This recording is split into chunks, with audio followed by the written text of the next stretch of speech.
10 के दमदार ट्रेड्स में आपका स्वागत है। वीडियो में रहेंगे अगले आधे घंटे आपके साथ, और हमारे साथ इस शो में कविता जैन और राजेश पाल भी पिछले शो से बने हुए हैं। इसके अलावा निर्मल बैंक से विकास सालुंके और एसबीआई सिक्योरिटीज से सुदीप शाह भी जुड़ेंगे अपने टॉप कॉल्स के साथ। और बिग मार्केट वॉइसेस में आज हमारे साथ दो खास मेहमान होंगे। पहले मार्केट फंडामेंटल्स पर फर्स्ट ग्लोबल की चेयरपर्सन और एमडी देवीना मेहरा से होगी खास चर्चा, और उसके साथ अपने big and bold rocket calls के साथ टेक्निकल्स पर जुड़ेंगे केडियानॉमिक्स के फाउंडर सुशील केडिया। ये सब कुछ ही देर में, लेकिन अभी मार्केट पर एक नज़र।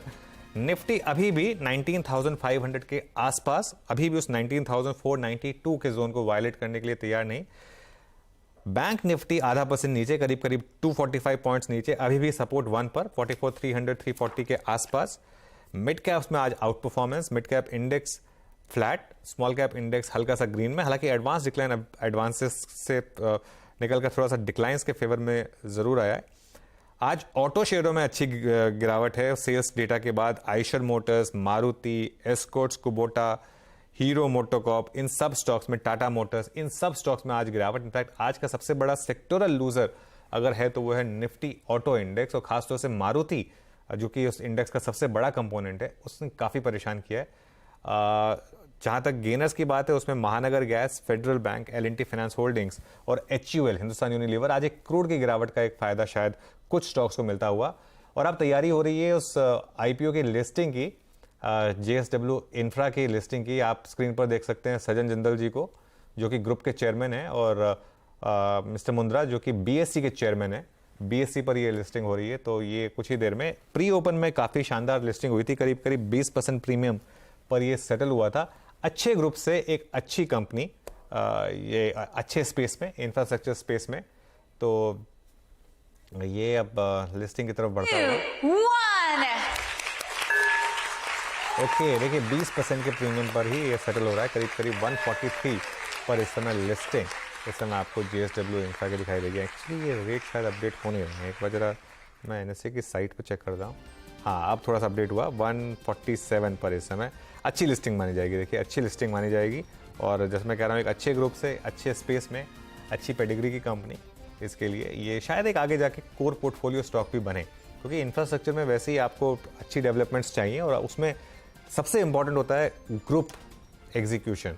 और JSW ग्रुप ने, जैसे JSW एनर्जी में भी दिखाया है, और जिस तरीके के मूव्स JSW एनर्जी में आए हैं पिछले कुछ महीनों में, आपने देखे ही होंगे। तो इसके लिए ये एक कंपनी है जहाँ पर फोकस अच्छा रहेगा। एक दूसरी लिस्टिंग भी हुई है, हालांकि वो उसके बारे में ज़्यादा बात करने का मतलब है नहीं, फ्लैट लिस्टिंग है वो।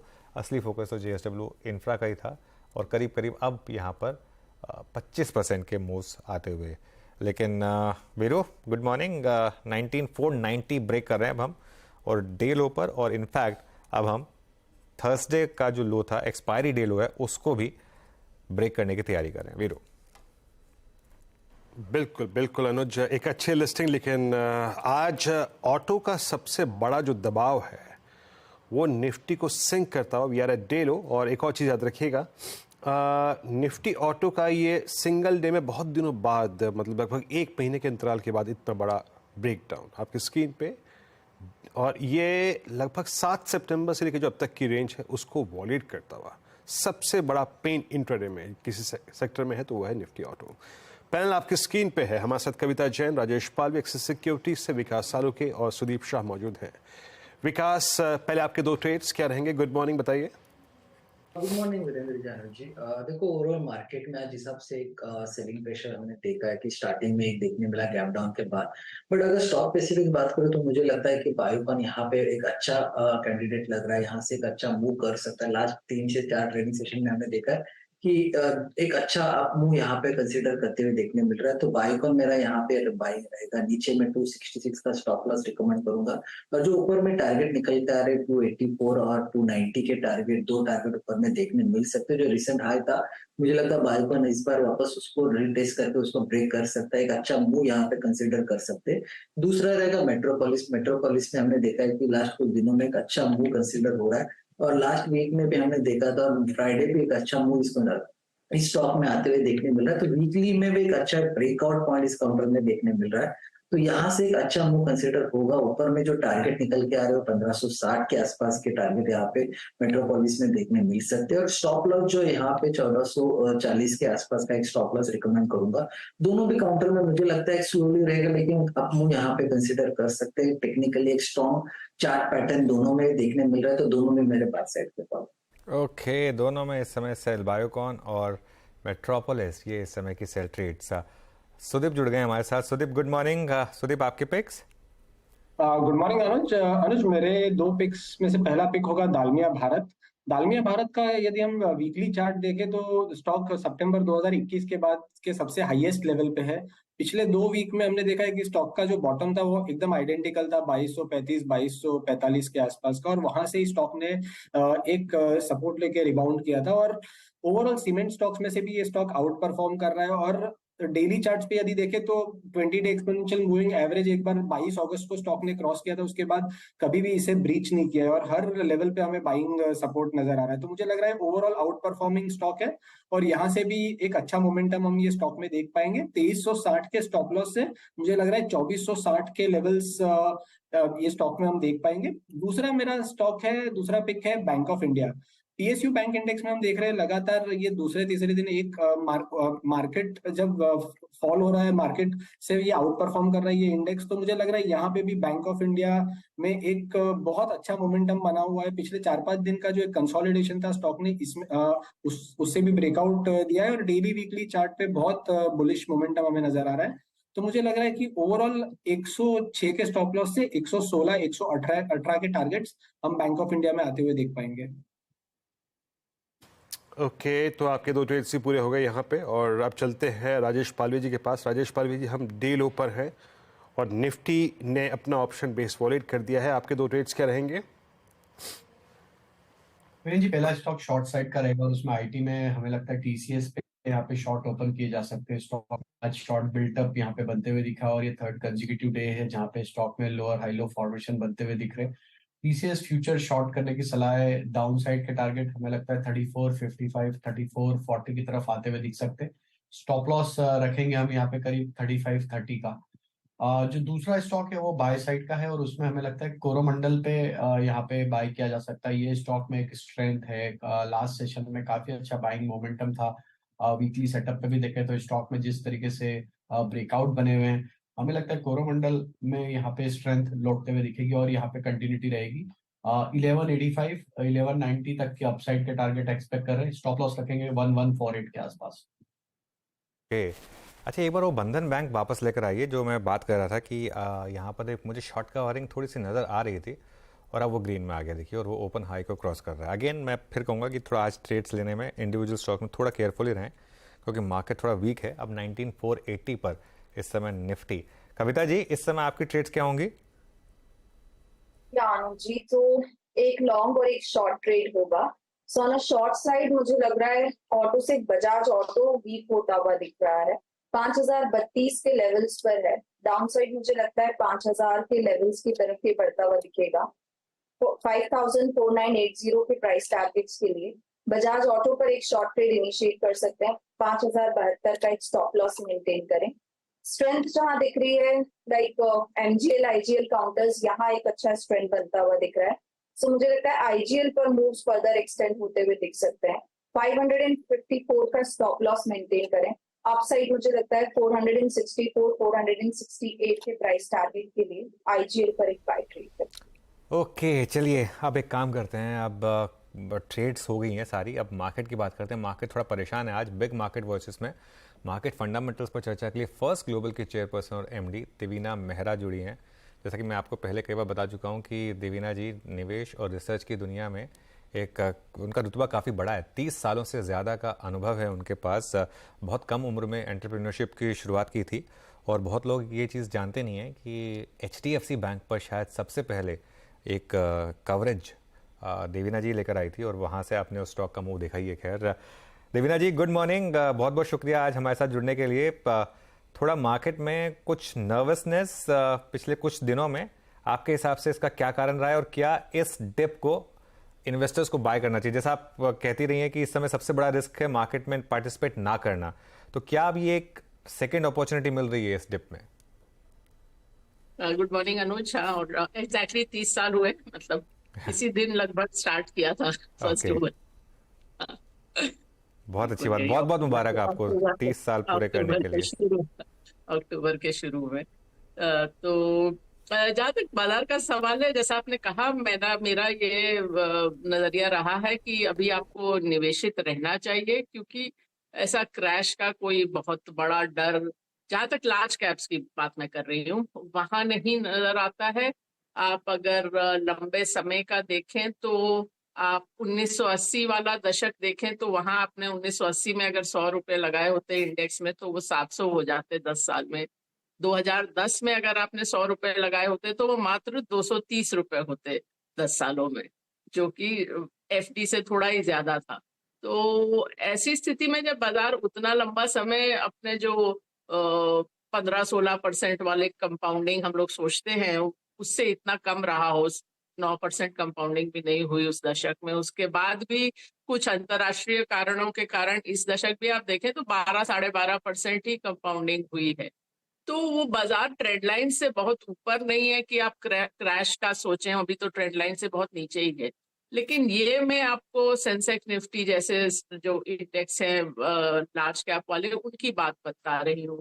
उसी तरह का अगर आप लंबा समय देखें स्मॉल कैप्स में, तो बहुत सारे निवेशक बाजार में नए आए हैं, उनको शायद इतिहास मालूम नहीं है कि स्मॉल कैप में जब तेजी आती है तब तो बहुत अच्छी लगती है, लेकिन वो जब क्रैश करता है तो वो फिर बहुत लंबे समय तक आपको कोई मौका नहीं देता है। आप 2008 में देखें तो वो जो हाई था वहां से 14 महीनों में इंडेक्स लगभग 80%, मतलब 78% टू बी एग्जैक्ट, गिरा।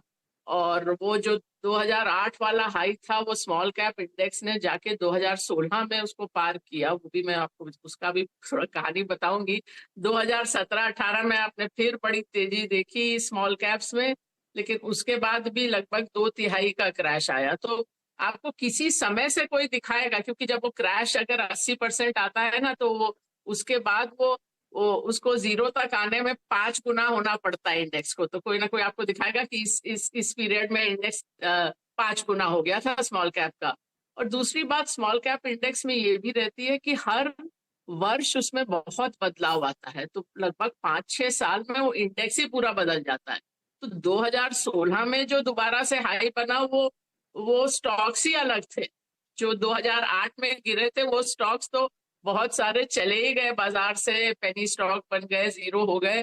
तो ये वाला जो हिस्सा है बाजार का जहां इतना पैसा अभी आ रहा है, मैं देख रही थी म्यूचुअल फंड्स में भी लार्ज कैप से लोग एक तरह से पैसा निकाल के, आप अगर औसत में देखें तो निकाल के स्मॉल कैप्स में डाल रहे हैं। और अभी किसी ने मुझे ये स्टैटिस्टिक भी दिखाया था कि आप स्मॉल कैप म्यूचुअल फंड्स को देखें तो वो जितने स्टॉक्स में निवेश करते थे उनकी तादाद काफी बढ़ गई है, क्योंकि पैसा इतना आ रहा है कि आपको वो जो आपका मापदंड था ये निवेश करने का, वो आपको नीचे करना पड़ रहा है, जिससे कि उतना पैसा आप निवेश कर सके। तो ये सब थोड़ा सा रिस्क वाली बातें हैं, तो वहां पर आपको सावधान रहना चाहिए। ओके, तो इस समय बड़ी अपॉर्चुनिटीज, बड़ी थीम्स आपने क्या आइडेंटिफाई की हैं फर्स्ट ग्लोबल में?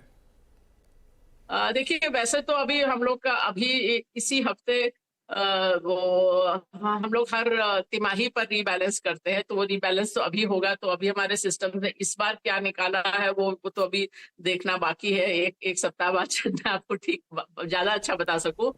पर अगर मैं वैसे देखूं तो ठीक है। जो सेक्टर हम लोगों को काफी समय से अच्छा लगता रहा है, मैंने पहले भी आपके चैनल पर बात की है, वो है कैपिटल गुड्स और इंडस्ट्रियल मशीनरी।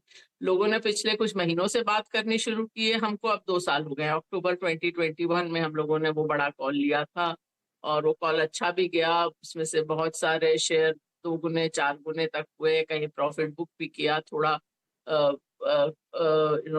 एक स्टॉक से दूसरे स्टॉक में गए। पर वो स्पेस अभी तक तो अच्छा रहा है। अभी देखते हैं इस बार सिस्टम क्या कहता है कि अभी भी अच्छा उतना है कि नहीं है, पर वो एक स्पेस अच्छा रहा है। इस कैलेंडर ईयर में जहां हम लोगों ने निवेश बढ़ाया है, auto components, pharmaceuticals, 1-2 construction companies, और कुछ चीजें तो खैर सेक्टर के हिसाब से नहीं भी होती है। तो ये लगभग होगा जहां पर हम लोगों ने निवेश, हमारे सिस्टम्स को अच्छा लगा है। जहां पिछली तिमाही में घटाया है तो वो है बैंक्स, खासकर प्राइवेट बैंक्स। तो ये उसी पर लगभग होगा हमारा देवीना जी, उसी पर आ रहा था मैं। एलोकेशन। आईटी में थोड़ा ओवरवेट होंगे, पर बहुत ज्यादा नहीं। नहीं, मैं उसी पर आ रहा था। ये अब एचडीएफसी बैंक मार्केट का सबसे बड़ा सरदर्द बना हुआ है अभी के लिए। अब इस समय क्या व्यू बन रहा है यहाँ पर मर्जर के बाद? देखिए अनुज, मेरा हमेशा बैंकिंग पे, किसी ने मुझे ये बोला कि ये तो मैडम आपका तकिया कलाम हो गया है कि आप बैंक में निवेश करने घबराती है या नर्वस रहती है। मैंने कहा बात सच्ची यही है कि किसी भी लेंडर में निवेश करने में डर यही रहता है कि मालूम नहीं रहता कहाँ पर कुछ छुपा हुआ है जो आपको नहीं मालूम है, जो नेगेटिव सरप्राइज आने वाली है। इसलिए मैं थोड़ा डर के निश्चित हूँ बैंक्स में। अगर शायद बैंक्स इंडेक्स का इतना बड़ा हिस्सा होता तो मैं उसकी तरफ देखती भी नहीं। तो 2022 तक तो हम लोगों ने, पहले जब हम लोग का पीएमएस स्टार्ट हुआ 2020 से, तो 2 साल तक तो बहुत ही कम निवेश किया बैंक्स में, जो कि काम भी आया क्योंकि 2020 में निफ्टी अकेला सेक्टर इंडेक्स था जो डाउन था। 2021 में वो बाजार 22% बढ़ा, ये खाली 11% बढ़ा। तो उसके अलावा जो ये बाकी के जो अब 2022 में हमको लगा कि अब थोड़ा चेंज हुआ है साइकिल में, बहुत सारा एनपीए साइकिल निकल गया और ये सब। तो उसके बाद हम लोगों ने वहां मार्केट वेट किया, पर अब फिर वहां से कम कर दिया है वेट। अच्छा, आईटी पर आपने बोला कि अब थोड़ा सा ओवरवेट हुए हैं आप। वो किस लिए आपको लग रहा है कि अब सब कुछ प्राइस में है? US recession? नहीं, आपका मैंने पूरा प्रश्न सुनाई नहीं दिया। आईटी पर अब आप ओवरवेट हुए हैं, उसका कारण क्या रहा है आईटी पर ओवरवेट होने का? बहुत ज्यादा ओवरवेट नहीं हुए, थोड़ा सा ओवरवेट है, उसमें भी मेरे ख्याल मिड कैप आईटी थोड़ा ज्यादा है।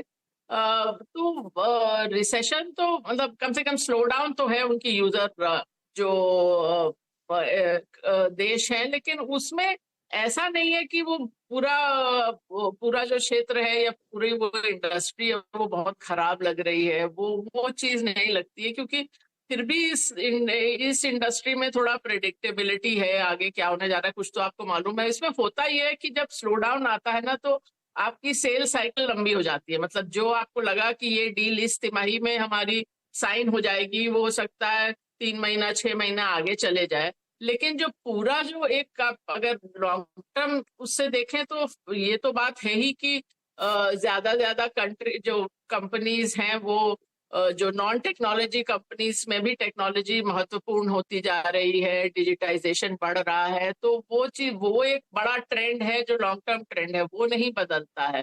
अब आप पिछले साल देखिए तो पिछले साल के शुरू में आईटी का ये था कि इतनी ज्यादा डिमांड है टेक्नोलॉजी की कि आपको लोग नहीं मिलेंगे या सैलरीज इतनी बढ़ जाएगी कि आपका मार्जिन घट जाएगा बहुत ज्यादा।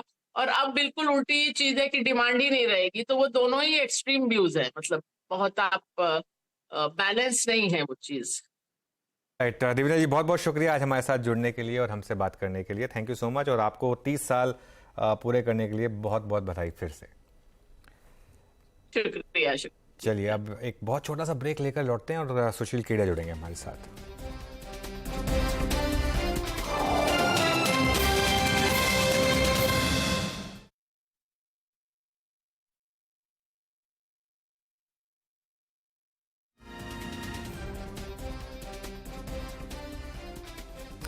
Welcome back. और अब हमारे साथ कीडेनोमिक्स फाउंडर सुशील कीड़े जुड़ गए हैं। आइए जानते हैं उनसे आज की वो कौन सी मिसाइल या रॉकेट ट्रेस लेकर आए हैं। सुशील, गुड मॉर्निंग। तो आज कहाँ पर नजर आपकी सबसे पहले आज की रॉकेट कॉल्स? देखिए, रॉकेट्स तो जब तक बाजार देगा तब तक ही हम पकड़ पाएंगे। तो पुराने सारे ही रॉकेट्स के ऊपर आज वापस से रीइंफोसिस करेंगे, पर नए एडिशंस जो हमने अपने क्लाइंट्स को कल रेकमेंड किए हैं, जिसमें से काफी लोगों ने आज ले लिया होगा। एक है आपका टीवी 18 नेटवर्क, जो मुझे चार्ट के अनुसार लगता है कि अब 80 तक जाएगा। और बालाजी टेलीफिल्म्स ने जो ब्रेकआउट दे दिया है, इसमें एक बार के लिए 100 रुपए की चाल आ गई।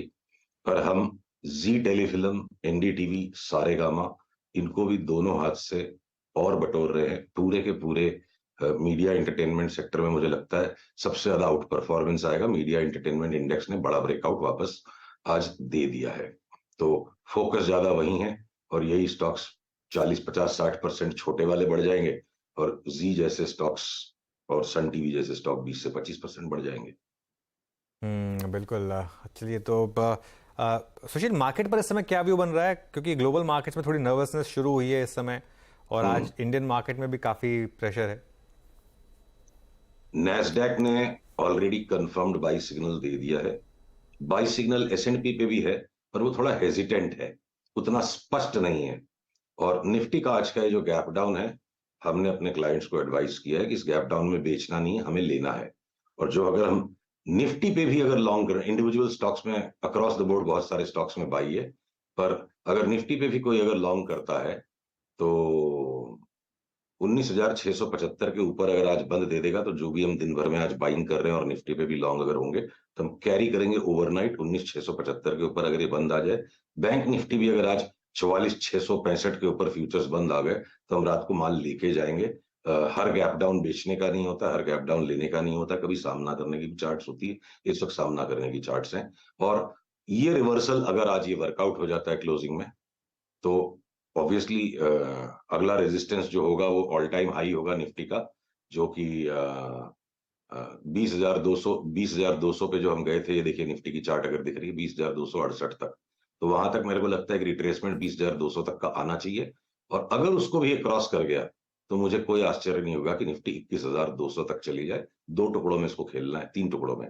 आज के पहले बंद को मॉनिटर कीजिए, उसके बाद 20,200 तक खेलिए और 20,200 के ऊपर का ब्रेकआउट आ गया तो फिर 21,200 की बात हम आपसे अगले सप्ताह या उसके बाद वाले सप्ताह में करेंगे। सुशील जी, बैंक निफ्टी पर क्या व्यू है आपका और बैंकिंग में क्या ट्रेड कर रहे हैं? अब यहाँ पे 2 बातें डिस्कस करने वाली है। HDFC बैंक जिसके लिए सितंबर वर्स्ट गया और PSU बैंक जिनके लिए बेस्ट गया। PSU बैंक में मेरे ख्याल से पहले भी आपका व्यू कंस्ट्रक्टिव था, इस वक्त बैंक्स को कैसे प्ले कर रहे हैं आप? देखिए, बैंक निफ्टी के बनिस्पत लैग करेगा। ये अगर आपका पीसीआर मेरी चार्ट अगर आपके स्क्रीन पे दिखा रहा है बैंक निफ्टी की, तो इसमें भी ये करीब करीब एक बॉटमिंग फॉर्मेशन तो 4 दिन पहले हो गया इस हैमर कैंडल से, और उसके बाद एक ग्लोबल मार्केट्स की अनिश्चितता में बुल ने अपना हाथ पूरी तरह से स्पष्ट तौर पर दिखाया नहीं है। जो मुझे लगता है कि कल तक वो हाथ स्पष्ट दिख जाए और सेंटीमेंट घूमेगा। चार्ट घूम चुकी है, सेंटीमेंट घूमना बाकी है। तो कोई बड़ी बात नहीं है कि बैंक निफ्टी भी दोबारा एक बार अपने हाई को रीटेस्ट कर ले, पर निफ्टी की तरह बड़ी तेजी पकड़ जाएगा इसकी चांस मुझे कम लगती है। और आपके मैं HDFC बैंक पर अगर लौट के आऊं तो देखिए, HDFC बैंक में जो होना था, जो मचना था, वो मच चुका है। इसकी चार्ट बॉटम हो गई है और अगर अब ये कल तक मुझे करीब करीब 1530 के ऊपर का अगर बंद दे देगा, समझ लीजिए आज के हाई को जब ये 1530-35 के ऊपर जाए HDFC बैंक चलना शुरू हो जाएगा। तो अगर हमें इस पे ट्रेडिंग करनी है तो हम लेके ट्रेडिंग करेंगे। लॉन्ग टर्म इसका जो ये जो टॉप गया 1764, उसको भूल जाओ, मुझे लगता नहीं कि वो आएगा। पर फिर भी एक बार यहाँ जिस तरह का बेरिश कंसेंसस मचा हुआ है कि 1525 वाला अगर 1635 हो गया तो यहाँ तो शॉर्ट सेलर की तो जान निकाल देगी ये चार्ट। तो HDFC बैंक जैसा कमजोर से कमजोर चार्ट भी अब एक बार वापस रिबाउंड के लिए तैयार है। और अगर हमें बैंकिंग स्पेस में कुछ खेलना ही होगा तेजी के लिए लार्ज कैप्स में, तो प्रेफर्ड कोटक महिंद्रा की चार्ट है। बैंक ये प्रेफर्ड आपका चार्ट है इस वक्त। बाकी बैंक्स पर आपको मोटा मोटी सुशील जी का व्यू मालूम चल गया। सुशील जी, एक स्टॉक पे आपसे मेरी बात हुई थी कुछ दिनों पहले, मेरे ख्याल से 4-5 इंटरेक्शन पहले, यानी मोटा मोटी लगभग 1.5-2 महीने पहले। आज उसमें एक बड़ा रिवर्सल है। मारुति को अगर आप तत्काल प्रभाव से रीड करके और आज की इस बड़ी कैंडल को रीड करके अपना एक व्यू दें, क्योंकि आज सेल्स नंबर्स पे भी रिएक्ट किया है इसने, आपका व्यू मारुति पर? देखिए, मारुति का जो चार्ट है ना, उस पर 2 किस्म के लोग पैसे कमा सकते हैं। एक, या तो जिनके पास लॉन्ग टर्म व्यू है, और या फिर जो बिल्कुल जॉबर बन के काम कर सके। क्योंकि मारुति की चार्ट के अंदर में जितनी भी तेजी नीचे से अभी तक बनी है, माफ कीजिएगा मैं जार्गन को यहाँ अवॉइड नहीं कर पाऊंगा, ये बुल मार्केट स्ट्रक्चर नहीं है। ये लॉन्ग टर्म बुल मार्केट के अंदर जो करेक्शन यहाँ से शुरू हुआ है उसमें एक्सेसिव मूव दे दिया है। तो लॉन्ग टर्म इन्वेस्टर्स के लिए मेरी ये सलाह है, मारुति से हट के दूर बैठ जाइए। आपको बात आश्चर्यचकित करने वाली लगेगी, पर 7,000 में आपको दोबारा लेने मिलेगा, ऐसी ये चार्ट कहती है। जिसके बाद 12, 13, 14,000 की चाल आएगी। और शॉर्ट टर्म ट्रेडिंग में इतना ओवर डिस्ट्रीब्यूटेड स्टॉक है कि हम अपने निवेशकों को इसमें बार बार बेच बेच के लेने की सलाह देते हैं। यहाँ बेचा, यहाँ टेक प्रॉफिट कर लिया, वापस सेल सिग्नल आ गया, हो सकता है कि एक बार 9,600 तक जाए, फिर वापस बाकी बाजार के साथ कोई दोबारा नए हाई को रीटेस्ट करा दे। तो यहाँ शॉर्ट टर्म में हम इसको लेकर के ट्रेडिंग करेंगे ही नहीं, बीच बीच में हम बेच के करेंगे। और निवेश के लिए मारुति पोर्टफोलियो से निकाल के आराम कीजिए, काफी नीचे वापस दोबारा मिलेगा। अच्छा, नैस्डैक में आपने कहा कि बाय सिग्नल आ गया है, तो फिर वो इन्फोसिस की शॉर्ट ट्रेड में क्या करें फिर सुशील, जो आपने पिछली बार बोली थी? देखिए, नैस्डैक में बहुत अलग किस्म के आईटी स्टॉक्स है और हमारे जो देशी आईटी मेजर्स हैं, इनका व्यापार भी और इनकी चार्ट भी बिल्कुल अलग ही है। तो इन्फोसिस की चार्ट ही आपके सामने आ गई। ये जो अप ट्रेंड लाइन यहाँ थी, जो टूटी, यहाँ से हमने जो शॉर्ट किया, अब उसको टेक प्रॉफिट करने का समय आ गया। टेक प्रॉफिट का मतलब ये नहीं कि हम इसमें ऑटोमेटिकली लॉन्ग करेंगे। जो शॉर्ट है उसको काट के यहाँ पे आप पोजीशन को जीरो करेंगे जैसे सिग्नल आएगा, और उसके बाद हम इंतजार करेंगे इसको रिबाउंड में वापस बेचने का। ये नैस्डैक से भी अपने इंडियन स्टॉक्स थोड़े आउट ऑफ फेस चलते हैं, तो इन्फोसिस, टीसीएस, विप्रो में सबसे ज्यादा वीकनेस अब इन्फोसिस में दिखती है। तो पहले हम इन्फोसिस में वापस शॉर्ट पोजीशन बनाएंगे, एक बार मुनाफा खाने के बाद 3, 4, 5 दिन बाद फिर अगर हमें भाव मिल जाएगा 1480 के आसपास, अभी 1420 है, तो हम वापस शॉर्ट करेंगे, लेंगे नहीं इसको हम। सुशील, सिल्वर में क्या करें अब? सिल्वर में बहुत बड़ी डिक्लाइन आज। राइट, तो जो गोल्ड सिल्वर में अपना ओरिजिनल व्यू था कि दिवाली तक बने रहो, वो चीज पे से एक बार जब डिग गए, यहाँ से डिग गए कि एक बार काट लो इसको, तो कट गया, अब हम नहीं दोबारा शॉर्ट कर पाए। तो 2-1 दिन और देखना चाहिए। यहाँ पे तो इतना जो कोलैप्स हो गया, तो यहाँ बेच के कोई फायदा नहीं है, यहाँ फंस जाएंगे वॉलेटिलिटी में। तो वापस कोई बाई सिग्नल अगर आएगा तो उसको लेने का लॉन्ग ट्रेड बनाएंगे। वो हो सकता है 5% नीचे भी आए, तो फिलहाल तो मौका छूट गया। और घटे हुए में अगर रिवर्सल सिग्नल मिलेगा तो लेके काम करेंगे, नहीं तो हम सिल्वर पे इग्नोर करके उसको छोड़ देंगे। चलिए, तो एफएनओ में क्या इंटरेस्टिंग बेट्स होंगी अब आपकी सुशील? कोई फ्रेश आइडियाज? देखिए, ये चार्ट अगर दिख पा रही है स्क्रीन पे, मैं नहीं दिख पा रहा आपके स्क्रीन पे आ रही है कि नहीं, तो बीपीसीएल ने ट्रायंगुलर पैटर्न बना के जो एक ब्रेकआउट दे दिया है। अब ये है नॉइजी, और इस ब्रेकआउट के अंदर मुझे अगला पड़ाव इसका 390 दिखता है, और 390 को जब ये क्रॉस करेगा तो 440 लगता है। धैर्य की परीक्षा ले रही है बीपीसीएल की चार्ट। अगली चार्ट आपकी आ जाती है जीएनएफसी की। अगर मैं आपके स्क्रीन पे ये दिखा पा रहा हूँ, तो जीएनएफसी ने भी जो है ना, ये ट्रायंगुलर पैटर्न से ब्रेकआउट करने के बाद एक ऊपर का मूव देके आज बस रीटेस्ट किया है। मुझे लगता है कि जीएनएफसी की चार्ट में बहुत बड़ी ऊपर की जगह 900 रुपए तक की चाल है, जिसको एफएनओ में भी होते हुए निवेश के अनुसार उस तरीके की रीजनेबल पोजीशन साइज को रख के काम करे।